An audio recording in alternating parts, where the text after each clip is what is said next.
Hello, everyone, and welcome back for another wonderful edition of Skill Building Sunday here live on the Reinventing the Tattoo Network.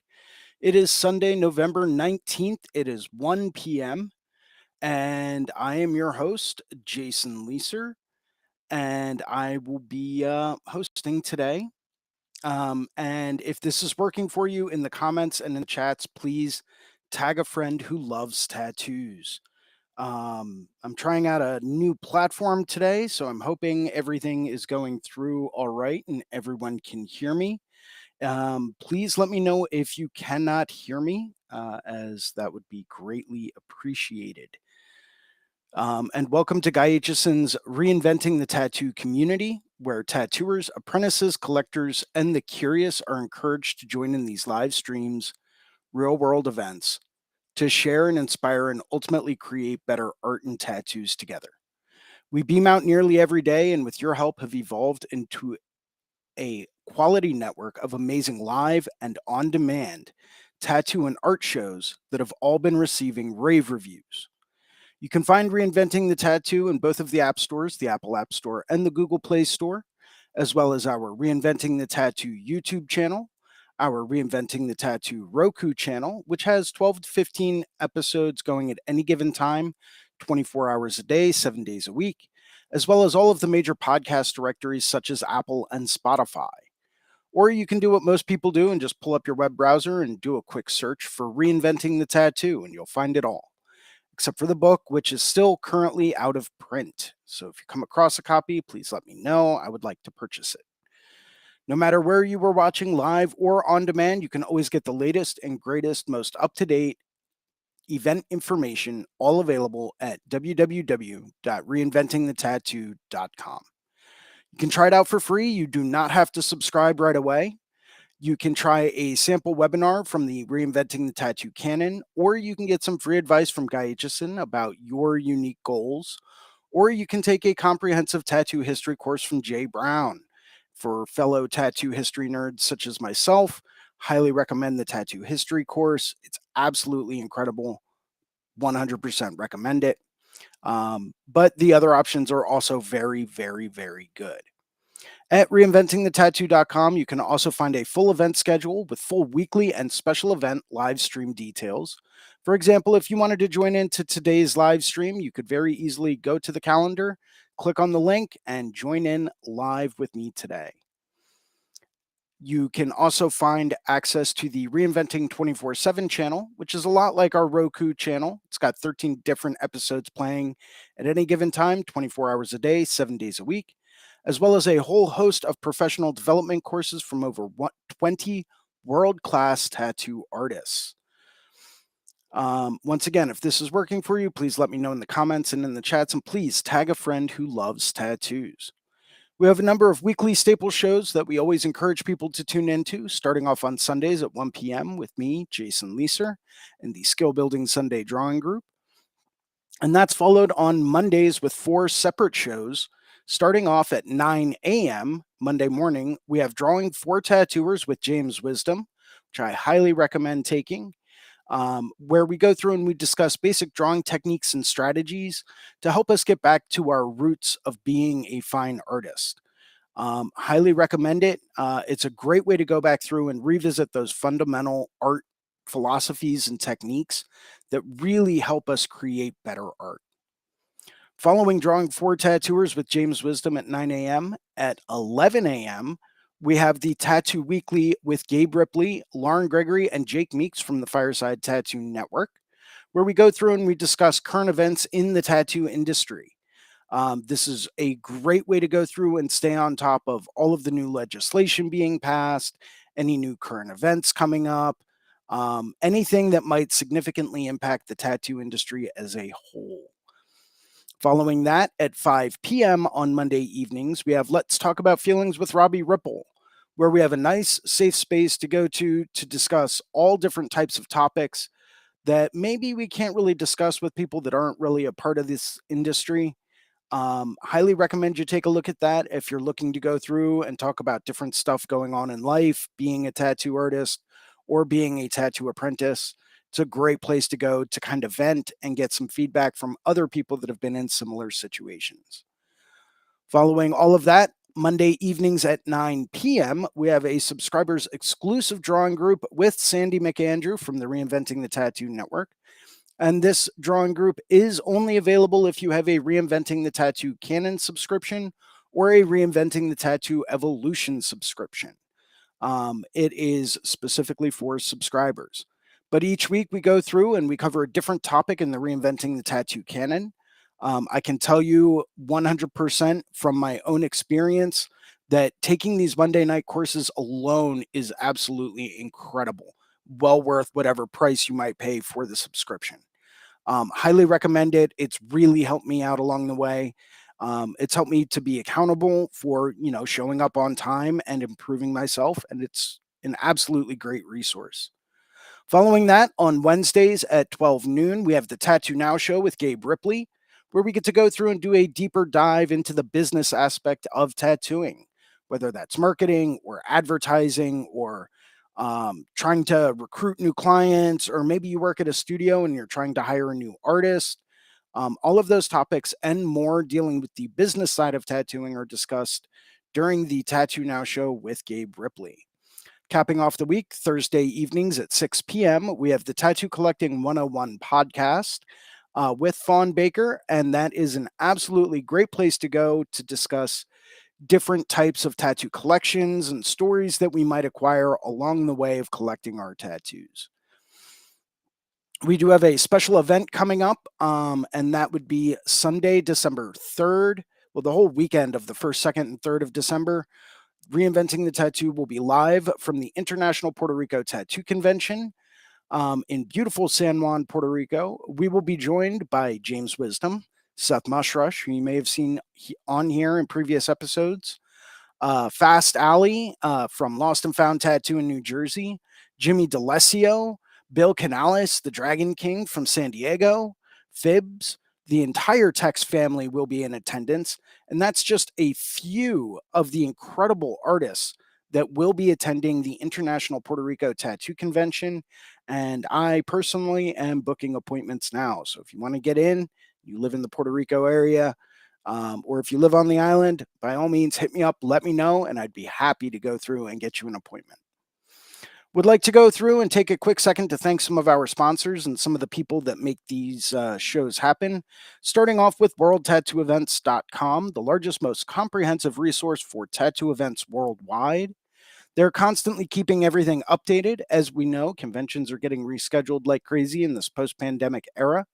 So please, if you want the latest, most up-to-date information coming to a city or town near you, or maybe it's one you would like to visit, go through and take a look at worldtattooevents.com for the most up-to-date tattoo event calendar worldwide.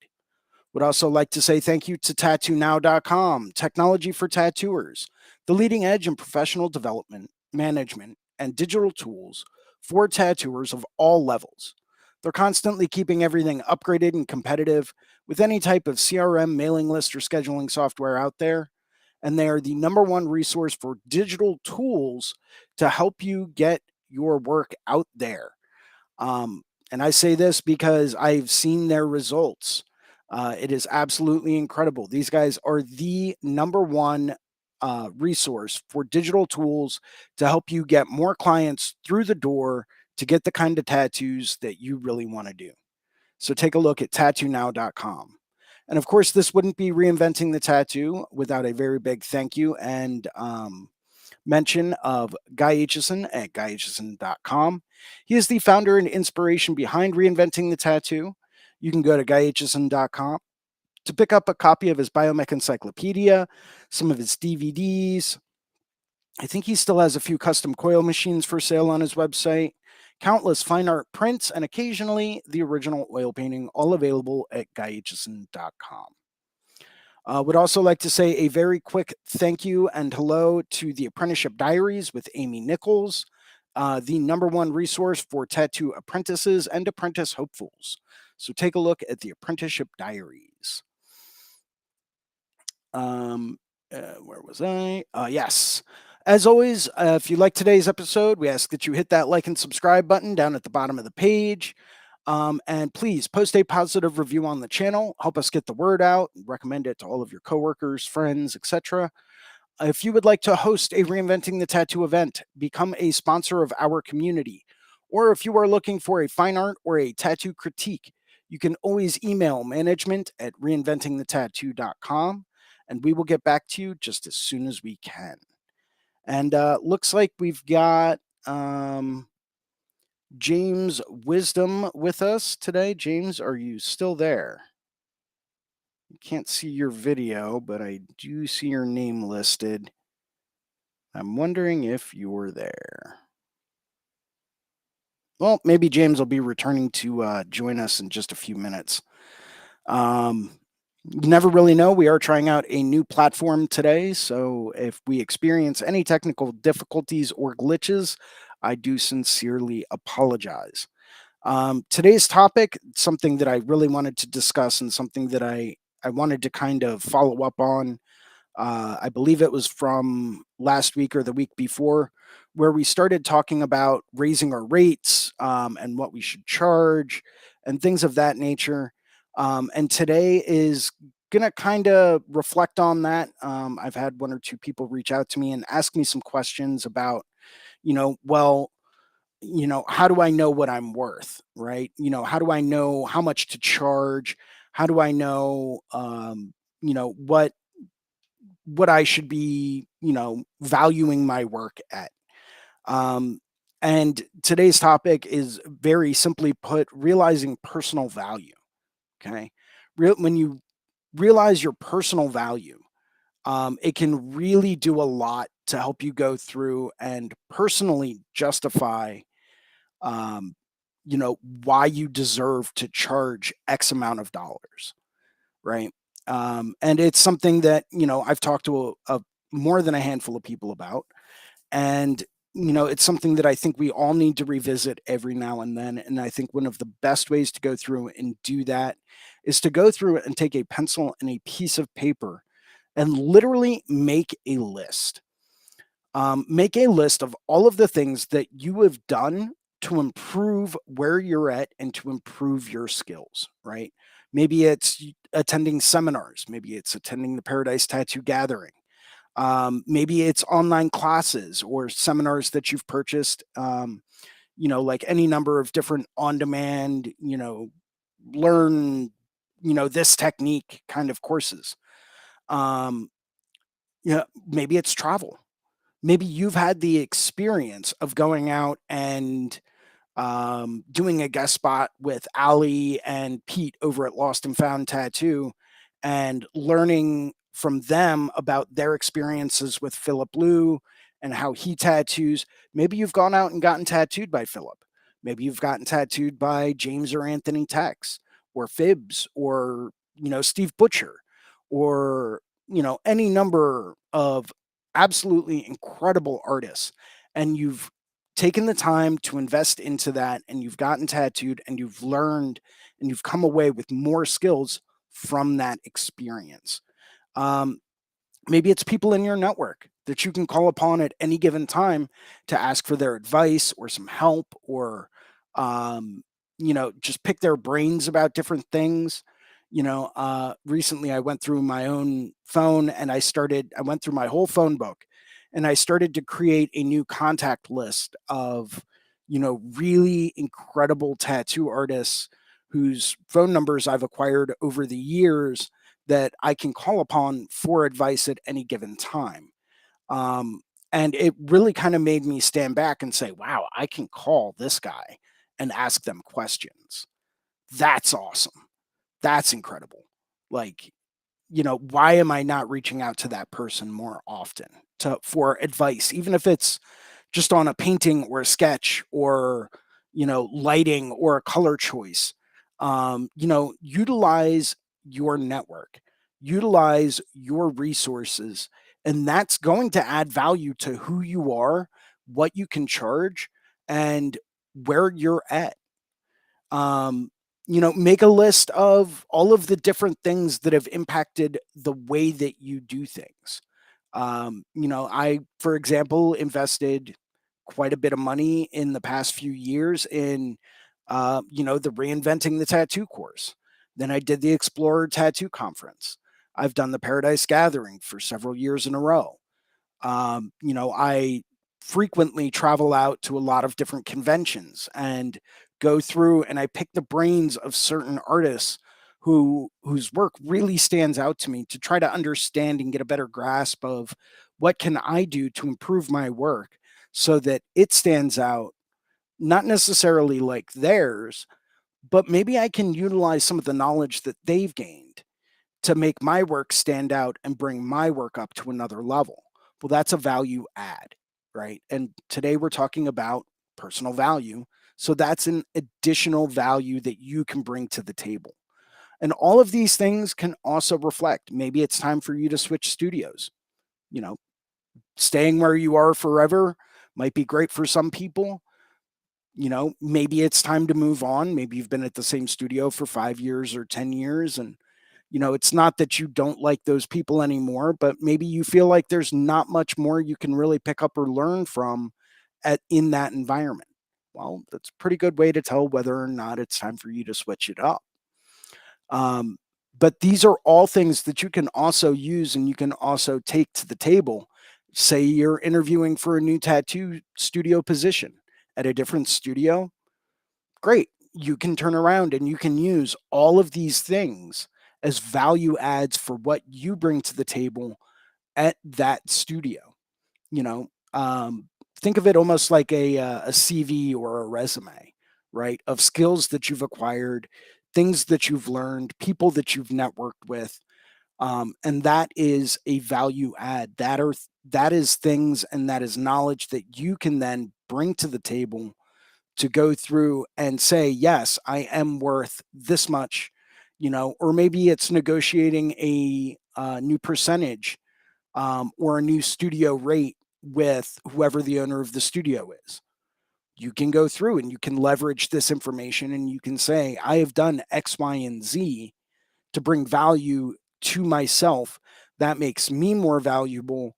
And thus I deserve, maybe a higher percentage or a lower booth rental because I now have those skills that are going to draw in more clients. And that's a value add. But once again, sit down, make a list. I make lists all the time. It's great. You should see my work table here where I podcast. It's literally covered with sticky notes and pads. Um, I write things down so I don't forget them because I forget lots of things. So, um, but it's also a good thing to go through and do because and I like to do it every now and then, maybe once or twice a year. I'll sit down and I'll make a list of accomplishments I've made, artwork I've created, people that I've met that have influenced the way that I do things, lessons that I've learned, whether the hard way or the easy way, doesn't really matter. Make a list once or twice a year. It's going to help not only your confidence, but it's going to help you keep track of your progress, right? And in this life, and you can ask any tattoo artist out there, if we are not progressing, if we are not trying to advance who we are, our skills, our knowledge base, everything like that, if we are not trying to advance that, if we are not trying to increase that, then we will be falling behind. It does require a lot of work. It does. That's just the bottom line. The harder you work and the more skills you acquire and the better you become, the more valuable you will be and the more you can charge. There's a direct correlation to raising your rates and what are you doing to value that to say, yes, I am worth this much money. Whether it's raising your rates from $100 an hour to $125 an hour, which is still a very, very reasonable rate. Um, you know, this is one of the ways that you can justify that cost. And sometimes people will go through and they'll look at it and they'll say, okay, I've been tattooing for 15 years or 20 years or 25 years or 30 years or whatever. That gives me X amount of experience and that allows me to go through and charge this much money because I've been tattooing for this long and I have acquired and perfected these skills, which allow me to create these tattoos in such a fashion. So it's one of the many ways that you can go through and kind of take a look and justify what your rate is. Now if you sit down to make this list and you literally don't have maybe half of a sticky note worth of things that you've done to really improve yourself, to improve where you are, to improve your skills, if you don't even have half of a sticky note, and I'm talking, small sticky note, not anything big. If you don't even have that, ask yourself, what can you do to add to that? If there's still space at the bottom of the page, what can you do? I'm trying, me personally, I'm trying to work on, building up to an entire sticky note, like a big one of the big guys. Um, I'm working my way up to really filling that page up, to really going through and saying, oh, well, I still got a little bit of space here. I can add one more achievement or accomplishment. But be honest with yourself. If you're sitting down and you're saying, well, I made one small 5x7 painting this year, that's all I've really done to improve where I am and what I do. Well, take a look at that. What can you do to improve that even further? Um, it takes a lot of self reflection and it takes a lot of just personal honesty to go through and say, yeah, I'm worth this much money. Yes, I'm worth, X amount of dollars per hour. Yes, I am, I'm traveling to this convention and this is going to be my rate and it's non negotiable because I am worth this much money. Um, it's one of those situations where we have to sit down with ourselves every now and then, have that kind of personal discussion. Um, but all of the things that you do to add value to who you are, and all of the things that you do to make yourself better and the artwork that you produce better than it was before, that's all a value add.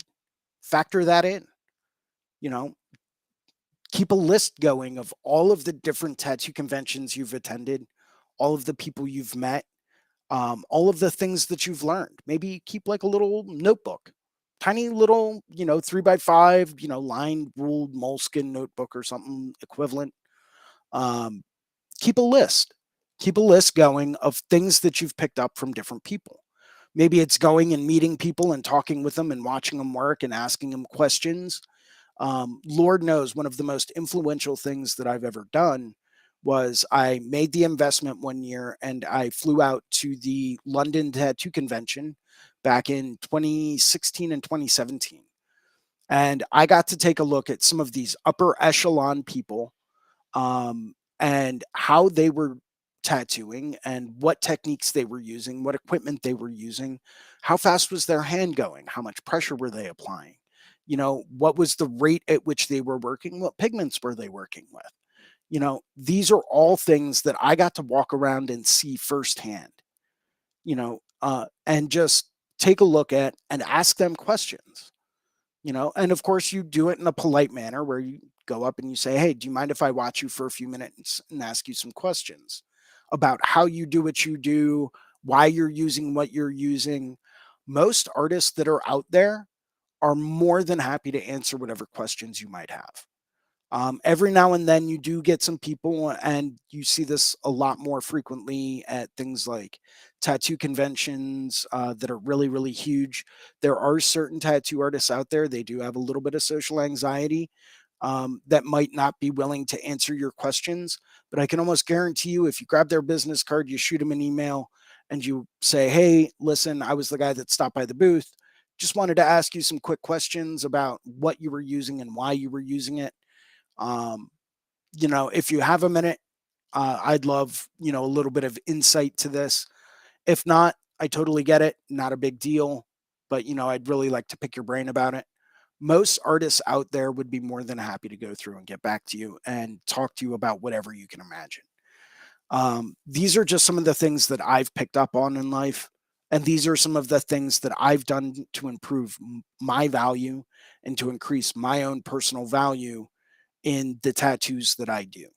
Um, Sometimes you pick up a technique or a concept and it doesn't work the way that you thought it would work. Maybe that technique or that material or that configuration or that machine or whatever, maybe it doesn't do it for you because there is no secret, magical thing that's going to make you tattoo incredibly. A lot of it's hard work, a lot of it's practice, and a lot of it is experience. That is the nature of this industry, but every now and then you might get a little game changer tip on maybe, instead of using like solid black to go through and do your undertones, maybe you use a mid-tone gray, right? Where it's going to make it dark enough. But if you're planning on layering over top of it with a dark color anyway, does it really have to be solid black? Makes you wonder, right? Little things can oftentimes go a very long way. We just have to remember that, and we have to be willing to ask questions. You can't be afraid to ask questions. Even the most simple question can be an absolute game changer, based on how you ask it, right? Instead of asking, oh, what black are you using? Say, why are you using that black over all of the other options that are out there? What made you choose that? Is there an added benefit? Is there an advantage to it? Is it, blacker than all of the other blacks? Is it because you're sponsored? Is it, and sometimes you will come across people that will say, oh man, I use this because, that's, my sponsorship game. And, that's the only reason why I really use it because, they basically give it to me for free or next to free. Right. And there are going to be people out there that use certain things simply because of that. Fine. Um, Maybe that's their only explanation. We don't know. And we might not ever know. And that's okay. But if they found what works for them, great. Maybe it works for you. Maybe it doesn't work for you, but you'll never know until you give it a shot. So make a list, write it down, create your own little value table in your own little value notebook of what you bring to the table. This can really help you go through and realize what you're worth. And maybe you're struggling with justifying increasing your rates. Fine, make that list and maybe you start to see like, oh, I really am worth this much money. I've invested in going here and getting tattooed by this person, and I've invested in taking the Reinventing the Tattoo course, and I was at the Paradise Gathering taking seminars, and I've done the Explorer conference, and I've gone over here for this art night talking with this artist and how they create their art and how I can get better at creating art that stands out like that. Make that list, and very quickly I think you'll realize your value, and it can help you. It's not going to be the answer, but it can definitely turn around and help you say, yes, I am worth this much money. I am worth increasing my rates because I've invested X amount of dollars into learning and achieving these achievements. My own 2 cents. This is kind of where I'm coming from. I'd love to hear some feedback from anyone that might be watching out there. Feel free to drop a comment in the YouTube. Feel free to drop a comment in any number of the other chats. And I will be happy to go through and, reply to comments and take a look at different things. Maybe you've got a different perspective. If you do, by all means, feel free to hop over to reinventingthetattoo.com. Hop on the live stream. Let's have a discussion. Um, you know, I would be I would be really, really interested to see, what are some of your comments? What are oh, trying to pull up some comments now. Um, let's see. Uh, do, do, do. I believe that's this.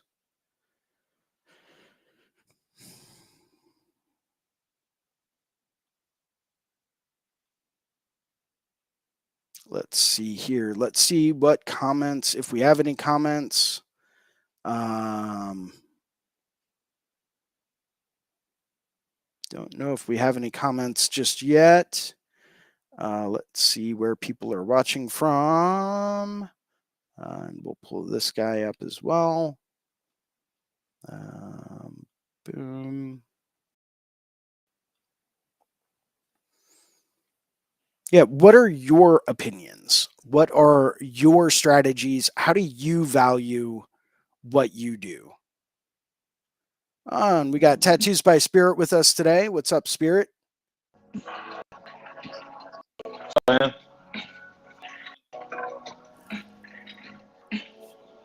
And I don't know if James Wisdom is with us or not. I don't see his video, but if he is here, I hope he sends me like a message or something to let me know that he is still here, because I'd love to get his opinion as well.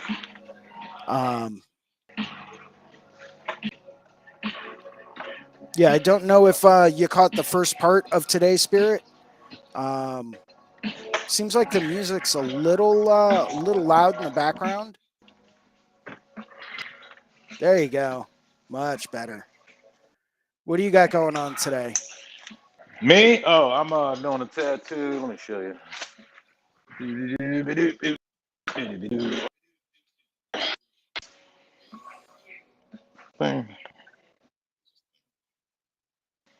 Oh, James Wisdom is with us. What's up, James?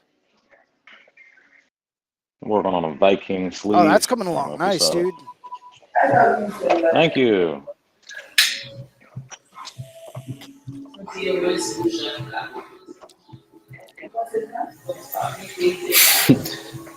Awesome. Yeah, that was cool, Spirit. Nice to see you. Jason, nice to see you too. Oh, thanks, guys. Likewise. I'm just going to be quiet. Just going to listen to Okay. So, James, I don't know if you caught the first part of today, but I wanted to go through, pick your brain, and see if you had any comments. Yeah, I was listening. I had too many tabs open. I couldn't find the stream. So. That happens. But yeah, I liked what you had to say. I guess the thing that occurs to me is that it's never enough is also it's also something that happens. So very true. It's interesting. Like you really want to have this intrinsic motivation for pursuing value, but it's not ever gonna be enough. I don't know. It doesn't matter what you end up achieving or what you end up sort of like. You can charge the most or whatever, and it's still not gonna sort of. It's not gonna fill the hole in your soul. You know what I mean? It's gonna have very sort true. of like that. I think that little bit of insecurity, which is kind of important, and probably if you don't think you have that, then they probably should just give up. You should quit that because you've done it. You got it. That's all you need. You don't need to do it anymore, right? But, yeah. So I guess there's a lot of what I liked about what you said, and the other part is like the conversation of being able to be okay sitting in that negativity of like I'm never gonna add enough value. I'm never gonna add enough like sort of like it's weird. It's like you don't want to quit and give up. You want to keep pursuing, but also like be okay with like you're not okay. You're not good. That's okay. Yeah, But it's a razor's edge way. Not a pep talk It's a conversation. razor's edge. From this Right. conversation. What's up, Spirit? Gonna be quiet. Jason was talking about. Jason was talking topic about is like. Yeah. Yeah, he was talking about adding value to Yeah. to what you do, and I agree, but also like not a justification for being lazy or for like half-heartedness or something like that, but just as there is this sort of always a lack, you know what I mean, and that's what gives you the space to move forward, right? Like because Right. because you haven't you haven't achieved everything, which like that would mean that you never could. It can't be sort of achieved, but you can be the best, in that moment, I suppose. You know what I mean? You can do the best that you possibly can, and that's, I think, and that's like worthwhile. So, but yeah, that was that's what I was thinking about. I was listening to you. That's what I was thinking about. So, Yeah, well, I mean, so, and the reason why I was really, looking forward to you jumping on here is because I know that, you've done quite a bit so far in your life, and that's a big value add. I am old. That's true. I mean, you're not old. You've just accomplished a lot in a very short period of time, and that's something that I really look up to. It's something that it makes it lights a fire in me where I now every time I talk to you, it's like, man, I really got to get on my game. I really got to do more. I really got to do more. I gotta work a little bit harder. And that's just my mindset. There are other people out there that might have a different mindset, and they might say, oh, well, I'll never be able to do that, and that's self-depreciating. You can do that. You can put your mind to if you put your mind to anything, you could do it. If you wanted to train right now to become a NASA astronaut and you really, really wanted it, you could do it. You could it takes train that for it. I think kind of passion. you could train for it. You know what I mean? could But train we for do it. have. I can't there is guarantee you'll be there's accepted. a limit, right? There always is a limit. Yeah. And but it's but we do. Yeah, I mean, like you should be joyful in all things, right? And whatever your hand finds to do, that should be the thing that like is that you really are passionate about. But yeah, and I guess it's yeah, you ought to put your mind to the things that you sort of find yourself involved with. I think that's put your heart into it. And yeah, it's better to fail than to be afraid. You know what I mean? So Yeah. I couldn't agree So more. you should be in life satisfied with your accomplishments in life. Whenever I talk to you, you always got towards something, you know what I mean? And so your daily inspirations as far as that. But, what question on where you kind of feeling self-reflection? I missed a bunch of that. Like every other word. I'm sorry, it was sort of cutting in and out. Okay, so it wasn't just me. No, Okay. I wasn't sure. How about Say that one more this? Is this time. better? Then 1, 2, 3. How about Yes. this? Is this better? Yeah, much better. All right, so I have Much my better. machine. So basically, my question, Jason, are you kind of on self in the sense of you just have not done enough? Because every time I look up, I never think I've done enough ever. Mhm. I never will. It's not that I don't, how can I put this? It's not that I don't think that I should be doing more. It's that I don't feel up to up to the standard quite yet. Mm-hmm. So, and that forces me and pushes me to do more, to be better, to constantly try to work on different things, to constantly try to improve different things, to, look at, and I always do a lot of self-reflection. You know, I look at every tattoo that I've done and I try to get pictures of every tattoo that I do. And I sometimes will sit down and just like stare at them, for 15 minutes, 20 minutes, an hour, whatever it takes. And, I'll go through and I'll nitpick them and I'll say, okay, for the next tattoo I do tomorrow, I need to work on this.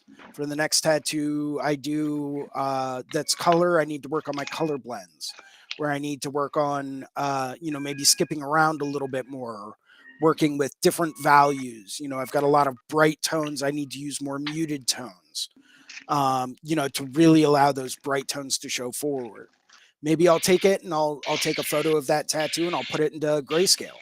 I'll desaturate it on my phone or my computer and I'll look at the level of contrast that there is. And I'll say, okay, for the next tattoo that I do, I need to increase my contrast. I need to work with a lot more darks. I need to work with, a lot more heavy black shading. Um, it's something I'm constantly doing so that I can get better. Now, whether or not I remember those self critiques that I give myself is a different story, because most of the time those are just thoughts floating around in my head and I don't write them down. And if I don't, I'm one of those people where if I don't write things down, there's a very good chance I tend to forget them. So I need to start getting better at that. So that's something else I need to work on. I think that's what I was like. Sort of, that's what I was talking about. Was really like you can resolve those things, like those technical bits. Like I should maybe start using the perfect amount of black ink every time, or um, perfect like balance of saturated and Right. neutralized or something. But you get to there, and then there'll be a new problem will emerge. Absolutely. You know what I mean? So like even this note taking thing, like we should all quest to take better notes. You know what I mean? But perfect note taking will will help you realize that there's something else that you forget to do. Yeah. So, but that's what I think. That's I was great. Gonna say, I mean, that's awesome to like what you're saying is a good way to go. To not treat it so precious. To be more open to criticality, whether it's your own or from like it doesn't have to be from people who are who you deem to be like sort of like more experienced than you. It could come from all kinds of places, and sometimes it's sort of these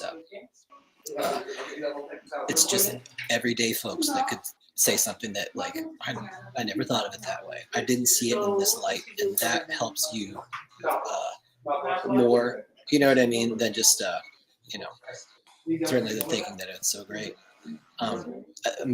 Mickey made a comment. I'm not sure if you can see it. Yep. What does he say?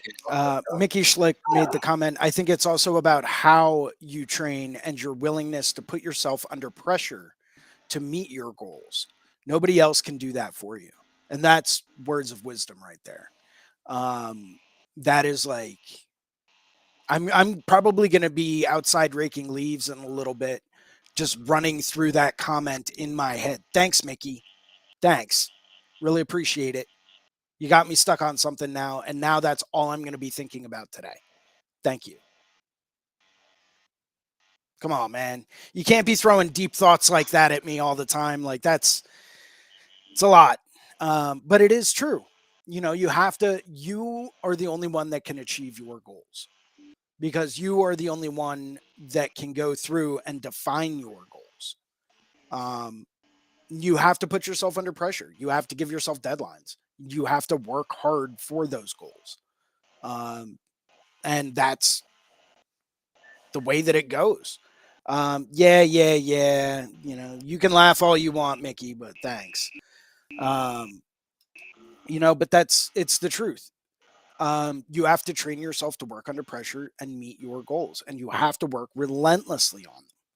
It's not that I'm trying to become you know, tattoo master or anything. I'm just trying to do a better tattoo tomorrow than I did today.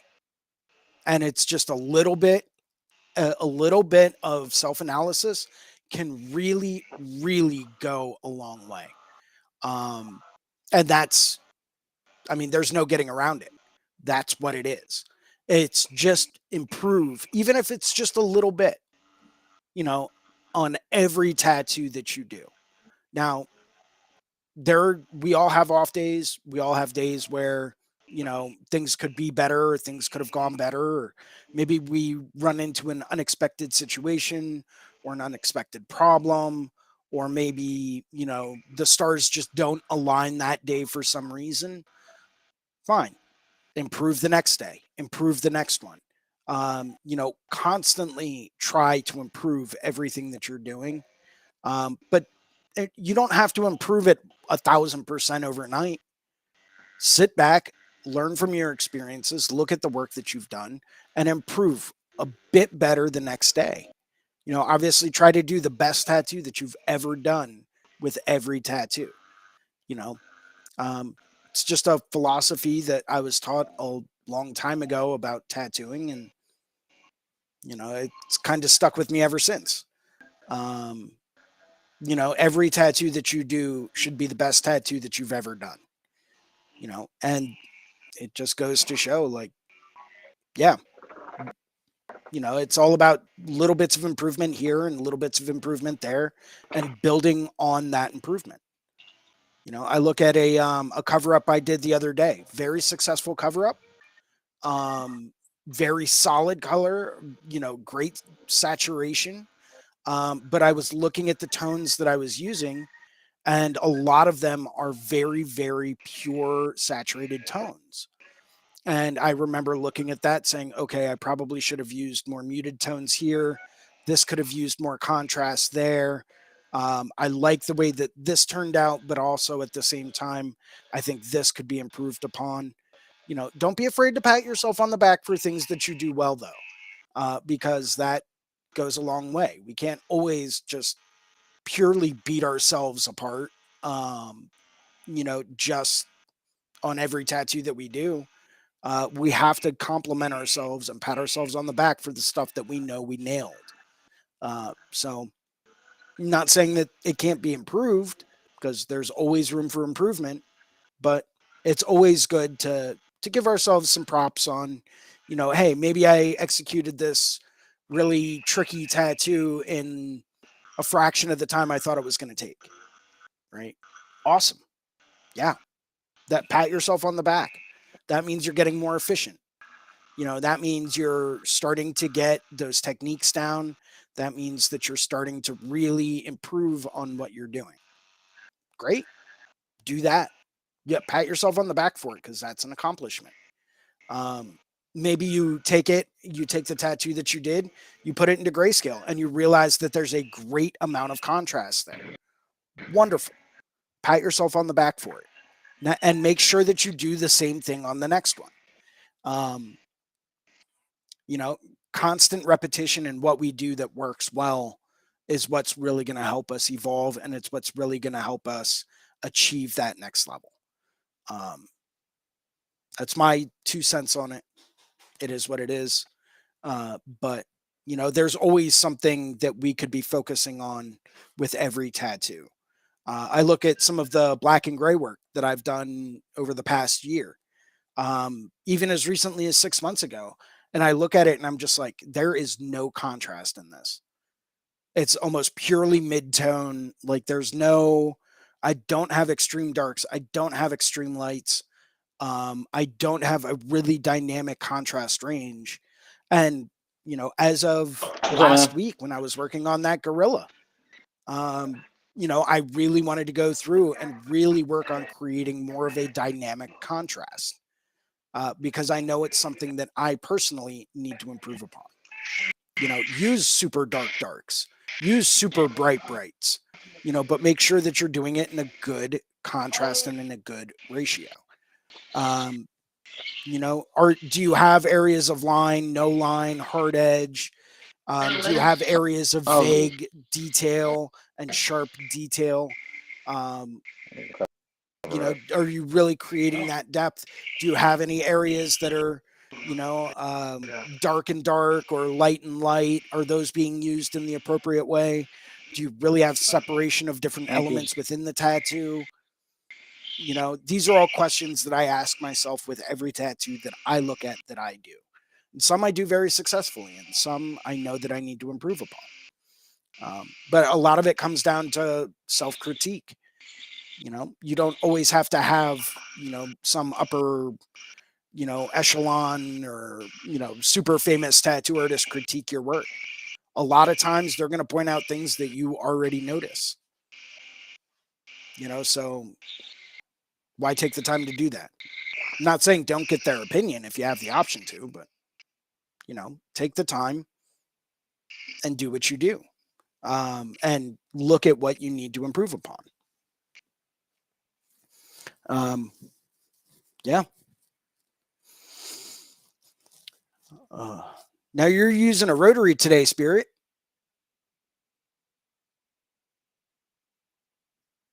Still there?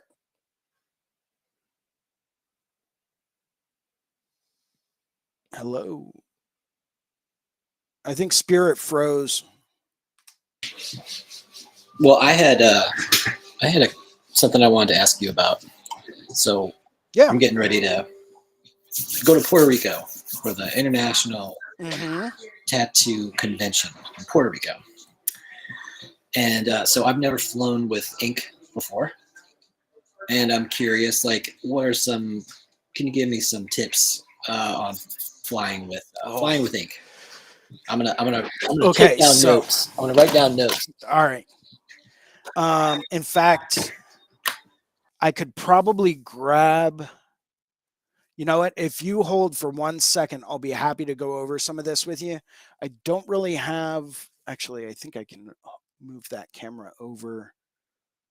Um, well, let me grab a couple of things real quick, and I'll walk you through how I would pack up, if it's possible. Um, Essentially, what I like to do is I like to cover 3 different ways of each bottle, which is extreme overkill. You don't have to use every method, but it does help, especially to ensure that, say you've got your favorite colors with you, or you're only traveling with black and gray sets. Well, if you're traveling with a 4-ounce bottle of black and that bottle explodes, it's just going to be a nightmare. And I say that because it's happened to me. Um, Not that I recommend traveling with 4-ounce bottles, if at all possible. The most you will ever need is a 1-ounce bottle of whatever color you're using. Because remember, you're there for 3 days. You are not going to go through an entire ounce of any given color in 3 days. I do not care who you are. I do not care what you do. I mean, maybe Philip Blue will go through 1 ounce of black, maybe, but he'll also knock out 2 full sleeves in a day, right? Most artists out there, I always say, estimate on doing, you know, at the most 3 to 4 tattoos a day, tops. To have time for setup, proper breakdown, and execution of the tattoo, as well as any potential drawing that you may have to do, anything like that. Um, Plan for doing 3 to 4 tattoos a day. Anything more than that, and you're really pushing the time limits of the convention. Um, so there's 3 basic ways I've seen people wrap their bottles. The first way is to go through and take like a large, I believe they are number 12 ink caps, or maybe they're 14s. But not the stable ink caps, not the kind with the flat base. You want the actual, like, regular old school big lip at the top ink cap. Take those. You take a large cap, and that should fit right down at the top, in the top of the bottle itself. Obviously, make sure everything's clean. Make sure you're wearing gloves and all that stuff. Then they would screw the top back on. In fact, let me go grab, if you have the right caps to go in the top of the bottle, under the top, do that. Also bag them up in groups of 5 or so. Yeah, that way it's localized. Give me 1 second. I'm going to grab a little bit of plastic wrap, and I'm going to show you an alternate method with a bottle of ink that I happen to have on hand. So hold please. I will be right back.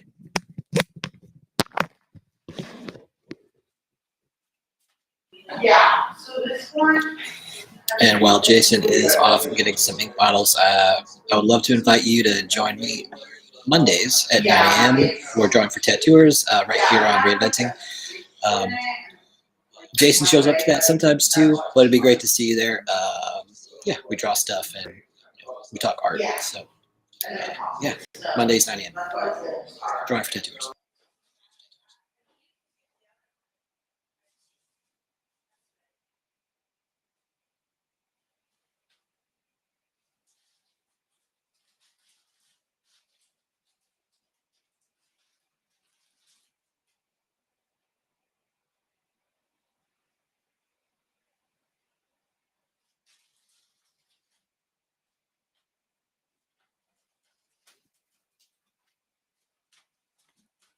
Okay, so this is a hopefully you guys can still hear me. So this is a technique that does work in a pinch if you don't happen to, if you're one of those fancy people that uses like hex caps or those little ink trays or whatever, and you don't happen to have large caps on hand. This is a technique that I like to use every now and then. Essentially, you've got like your ink bottle, and I should probably, just because, you know, copyrights and all that, and not trying to do anything to make anyone angry. So I'm just going to cover the label on this real quick.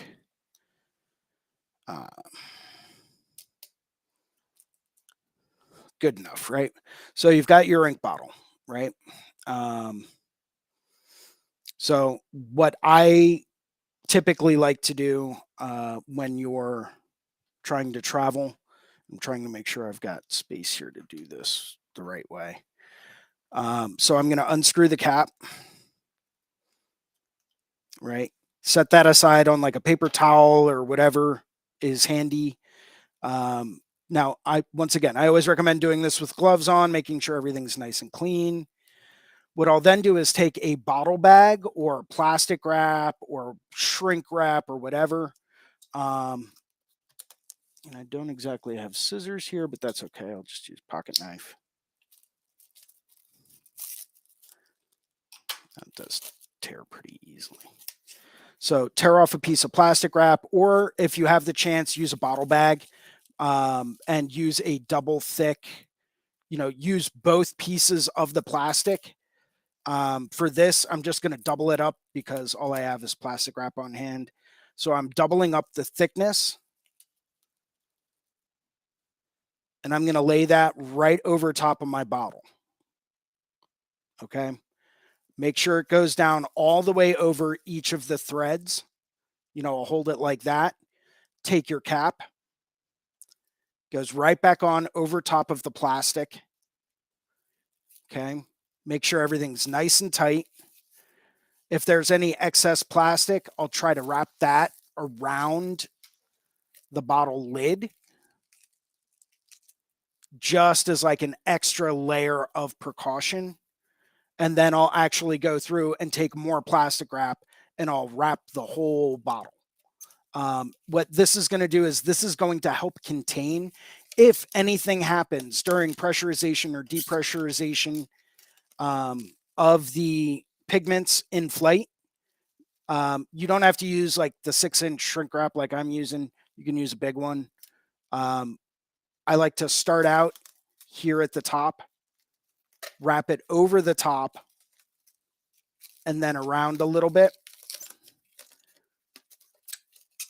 What happens is every now and then during pressurization or depressurization of the luggage compartment in airplanes, things expand, things contract. and that can make things things difficult. That can make things and ink explode. It can give them room. So I've gone through and I've gone around the sides at an angle with my plastic wrap. So it's all the way underneath. And then I'll come back up. Oh, trying to keep everything in view. Wrap it all the way around, tear it off. So now I've got a double measure, double safe. If any of the ink comes out of this, great. I mean, well, not great, but it is what it is. If anything like that happens, it's going to be self-contained within the plastic on the bottle as well. So as long as it's not like pouring out pigment everywhere, I know I'm going to be fine. Worst case scenario, little bit of ink gets inside the plastic wrap. So as I'm peeling off the plastic wrap, I'm wiping everything down, getting rid of all of the excess stuff. It's one of the many ways to do it. But as Mickey pointed out, thread tape used for plumbing, another great one, another great option. Now that's not going to cover the actual opening of the bottle. So be aware of that. That's not going to prevent pigment from leaking out. But if you use plastic wrap like thread tape, and it's got that cover over the top of the actual opening of the bottle, you should be just fine. That's one of many different ways to do it. Sometimes you can get little ink caps that fit just right in the middle of the bottle, of the top of the bottle. Those work great. But you have to be kind of careful, and I wish I had one to show you. I actually think they're number 9 pipe caps. Tattoo ink caps, by the way, we kind of stole the idea from the plumbing world. Those are known as pipe caps, to cap off different types of cut pipe. So if anyone out there is ever on Amazon and you're looking for cheap ink caps, you can always do an Amazon search for pipe caps. And they come in different sizes. There's like number 12s, number 9s, number 14s, and those all have a direct correlation to the diameter of the interior diameter of the pipe. There are certain pipe caps that do work to cap off bottles. That by far is one of the most successful ways I've ever transported pigment. Everyone does things a little bit differently. What I would also recommend doing, if you get the chance, go out to somewhere like any type of like cooking place or something like that. You'll find some of these to-go containers that actually have a pressure seal around the edge to keep fluids in. And not like your normal, like, to go or like meal prep containers. They actually have 2 like little hooks that come down and will hold on to the lid. What I like to do is categorize my pigments. So I'll do like blues, teals, and greens in one, and then I'll do like reds, yellows, and oranges in another. I'll do purples and like gray tones in another one, and then I'll do like black, my gray washes, and white in a fourth. It's another different way of doing it, but it works really, really well. But yeah, I use that same technique every time I'm packing up every bottle. Best advice I can give you, limit the colors that you're bringing. Go with a bare minimum palette. If you know you can mix this teal color that you use all the time from this blue and this green, just bring that blue and that green and don't bring the teal. It cut down on what you bring and you'll be surprised at how well you can do. I've worked entire conventions before where I've had, 50 different colors with me, and all I ended up doing all weekend was black and gray work. So it's like, you never really know what people are going to want, but it's always nice to have it and be prepared for it in case it does come by. I always travel with like a bare minimum set. So I'll have like 1 or 2 yellows, a couple of reds, like 1 or 2 reds, one or two blues, one or two purples, maybe one or two greens, and then my gray wash set, black and white. That was a So lot. You just it's- that was a lot of colors that you listed off too. Though I'm just saying. Yeah. But no, I Well, want to have a whole rack. I don't bring like teals. I don't bring Right. oranges. Right. I don't bring any of this stuff like muted purple. I'm not going to bring that. I can mix that. Totally. I'll add a drop of purple to like an opaque gray. And boom, there's my fig or whatever color. For sure. Which is actually a really good neutral tone. Highly recommend it. I like what you're saying, and thank you for all of the tips, because that's super valuable. My colleague just popped in and it's like, oh, they telling you how to how to fly with ink. I'm like, yeah. So yeah, thank you for that, and thank you, Mickey, for the advice as well. And also, so you're saying like we need to learn how to limit our palette, right? Limiting the palette. Yes. So crucial, because really, like, from a visual standpoint, like, tonal value is probably the most important thing, and then color sits on top of that, and right. And contrast is about difference. So it's all the different things that you can do. Like that's going to bring like interest and stuff to the picture. But I guess whenever I come on here, I like to talk about it. But like the FDA is going to regulate our inks, and that's going to change the nature of your palette. So you should get used. Stock up on your phthalo blues now. Stock up on your phthalo greens now. Maybe, yeah. Stock up on everything so that way when it gets banned, you can turn around and be like, I have the last bottle of this color in existence. That might be true. Yeah, that might also, doomsday about it. But I guess the other thing too is like, learning how to limit your palette is going to be a really important skill. It's going to be something, it's going to add this value that we're talking about. And then also, it really should be, it should be your choice what you limit your palette to, right? Like based on what is, again, sort of proven safe through, industry use. There is like, there's real world testing of all of these products. And so, what is a good product? Through good old fashioned word of mouth, and through through your own sort of anecdotal observations, you figure out what works well for your clients you care about. That's what you want. You care about them and the work that they get. So limiting your palette should be about those choices, rather than arbitrary regulatory bodies that like tell us what we can and can't use. Again, I gotta hope that it's gonna be in the spirit of making things safer. I do. I hope that. I'm not trying to be doom and gloom. But again, if we look at the experience of tattooers in Europe and what they've had to go through, I don't think Americans are gonna like it. I'm speculating here. I don't think Americans are gonna like that shit. So, No. I guess I wish that like in every order that you got from your supplier, whether it's your needles or your inks or whatever you're getting, that these suppliers, distributors, manufacturers were sending out information about this. I wish they would. So I've got another comment on that too.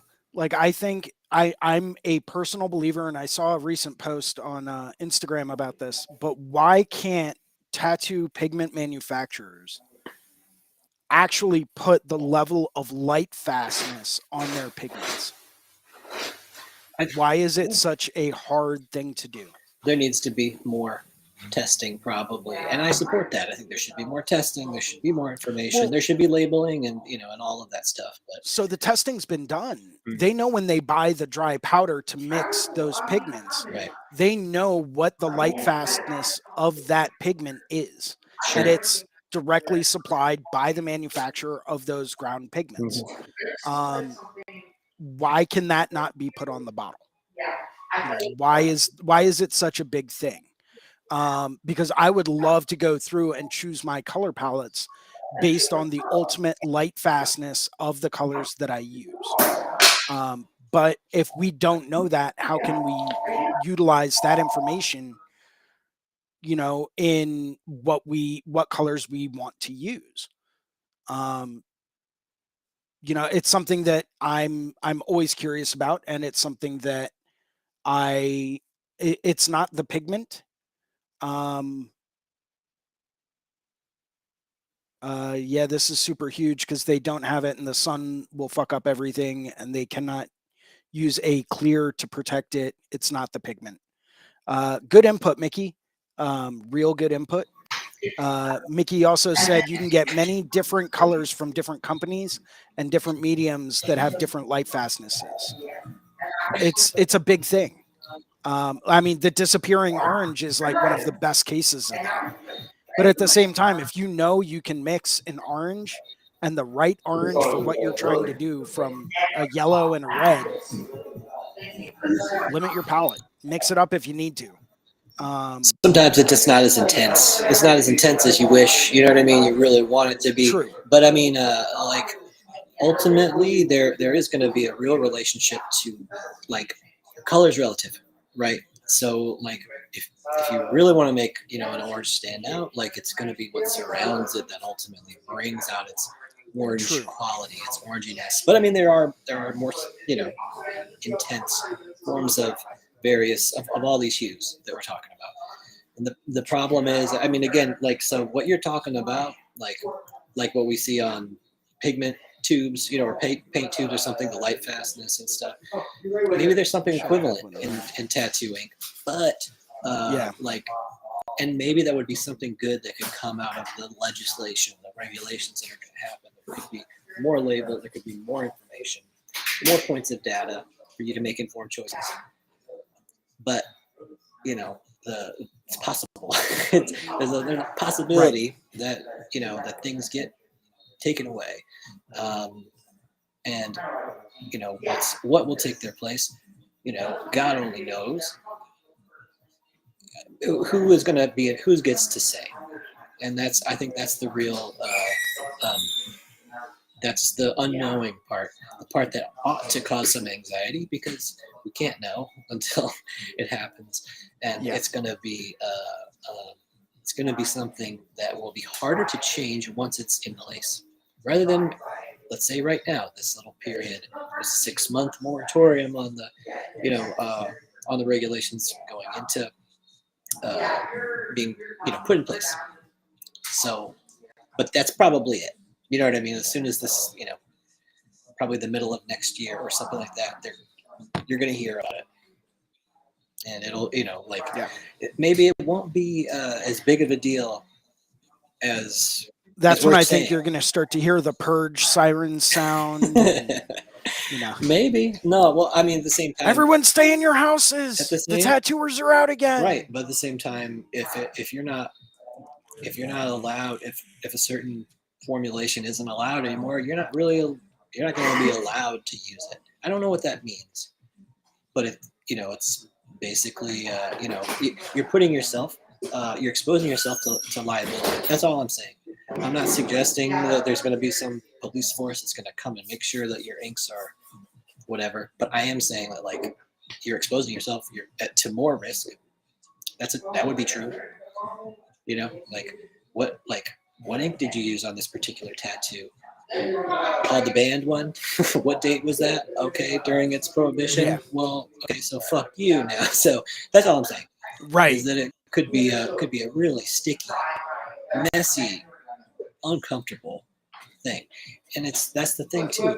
It could be stuff that you think you really wouldn't imagine that there's anything wrong with it. You've been using it your whole career. Your mentor used it too. The same ink from the same place. Now isn't okay anymore. Again, if it's in this, if it really is in the spirit of like making things better, I don't know. Like, yeah, smoking cigarettes is bad. And people didn't really know for a long time. So, well, but even when they did know, now we get into the situation of like, yeah, people are well aware that like they will kill you. Like it's going to happen. They are not good for you in any way. And yet you still have people out there that choose to smoke cigarettes. I am a, That's where some people would come in with an argument and say, you know what, this is my personal choice, that I'm choosing to do this. And I know it's not exactly healthy for me, but you know what? I want what I want. yeah, it's And it could also be this thing. It's like it's going to kill you. It's just going to take 90 years. That's also right. there's a Right. it really is kind of a there is a beyond good and evil here in all of this. And so, people are allergic to some tattooings. That's true. It's not, Yes. It doesn't work for everybody. So is it like perfectly safe all the time? You can't say that. But for the vast majority, people, the importance of getting it, certainly outweighs those risks. And there usually isn't all of these sort of negative consequences that, could be imagined up. So there's this is the thing, this is the business we've chosen, this is what we do. So, you have to kind of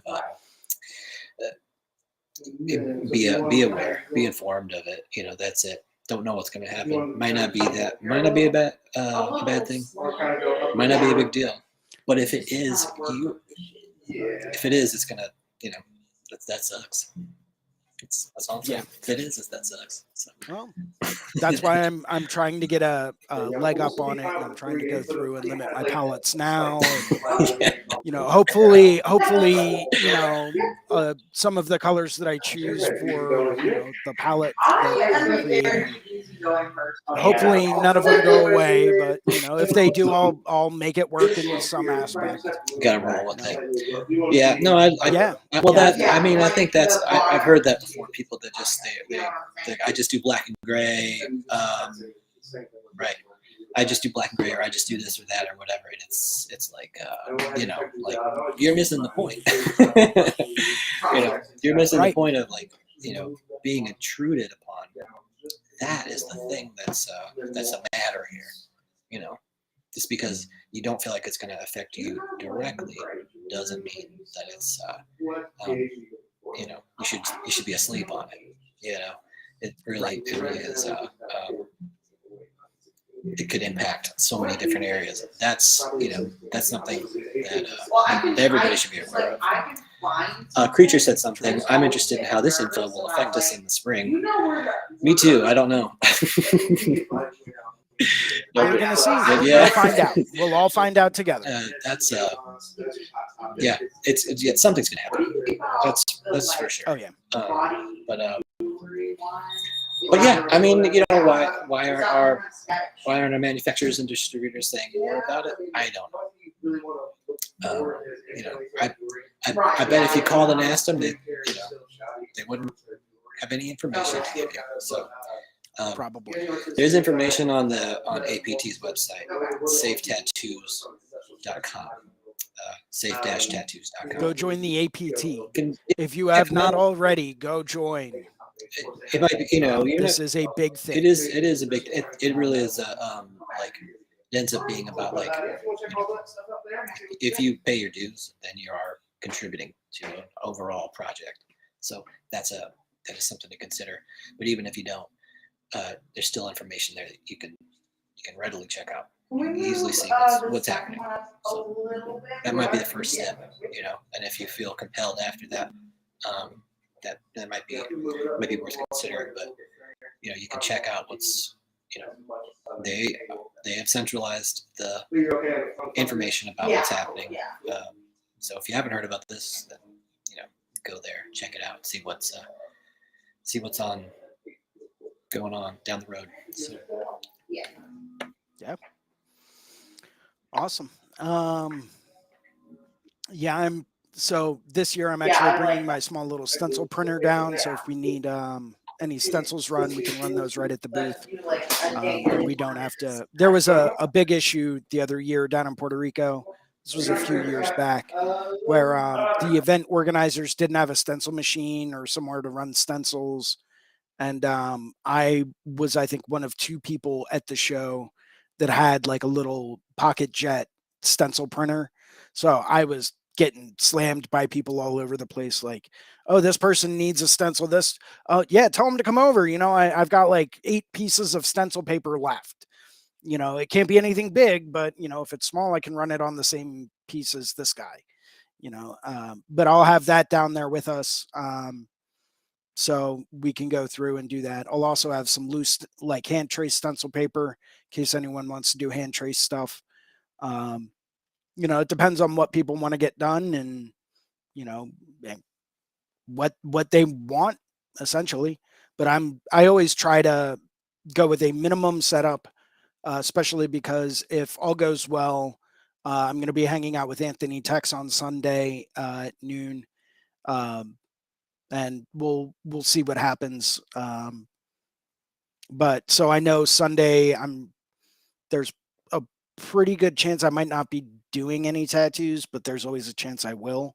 So I'm gonna plan for doing like 1 or 2 small ones, or like 1 medium-sized one. If things go well and I end up getting the entire weekend booked out, great.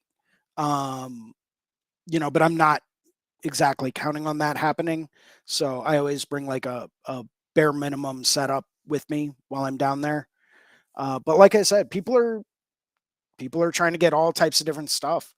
Um, skulls are always popular, so I stocked up on those.